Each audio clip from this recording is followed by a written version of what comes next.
কথা ছিল, অনেক কথা ছিল।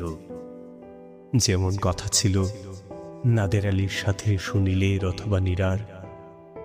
কথা ছিল বিনয় মজুমদারের কবিতা পড়তে পড়তে ঘুমিয়ে পড়লে আমি আর ঘুম ভাঙাবো না তোমার। সমস্ত লেনদেন চুকিয়ে তুমি শত শত দণ্ড শান্তিতে কুল জুড়ে আলোকিত ঘুমমুখ হবে। জীবনানন্দের মতো তোমার দুদণ্ড শান্তিতে পোষাতো না, সে আমি জানি, এবং আমি অপেক্ষা করেছিলাম। কথা ছিল সন্ধ্যা ভ্রমণে আমরা শহরের রাস্তায় জমজমাট নিয়ন বাতির উৎসবে হাঁটব।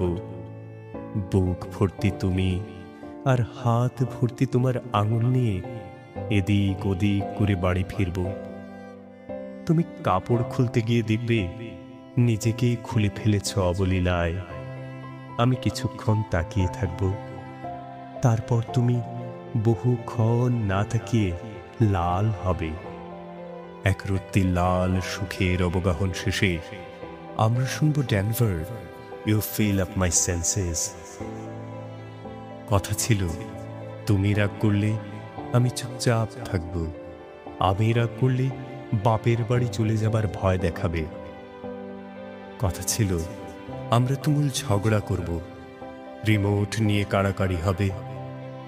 আজ আমার চুপ, তুমি বা রাগ করলে কোথায় চলে যাও। কথা ছিল বছরে অন্তত একবার সমুদ্রে যাব। বুকের কাছে সমুদ্র ডেকে এনেছি আজ, কথারা সেই ঢেউয়ে সার্ফিং করে। তুমি আজ কোন নদীতে গোড়ালি ডুবিয়ে শোনো জয় গোস্বামী। আমি আজও দেখি এ ওয়াক টু রিমেম্বার, আর সবচেয়ে বিষাদের দৃশ্যগুলোর মধ্যে আনচান করে ওঠে আমাদের কথারা। কথা ছিল অনেক কিছুই। কথা ছিল অভিমানের পর মাঝরাতে আচমকা মিলন। কথা ছিল আমাদের বারান্দার কার্পেটের, ঘরের রঙের। কথা ছিল সমুদ্রর, নদীর, পথের, চায়ের। কথা ছিল টবের, ফুলের, পাতার। অথচ কথারা থাকে না। অপেক্ষারা থেকে থেকে ক্লান্ত হয়ে একসময় মরে যায়।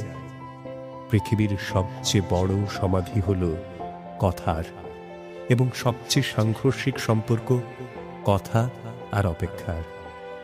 যে কথা হয়নি রাখা, সেই কথাদের কবরের উপর এপিটাফে বড় হরফে লেখা। মানুষ কথা দেয়, কথা দেয়ার ওই মুহূর্তটাকে সুন্দর করার জন্য, জীবনকে সুন্দর করার জন্য নয়।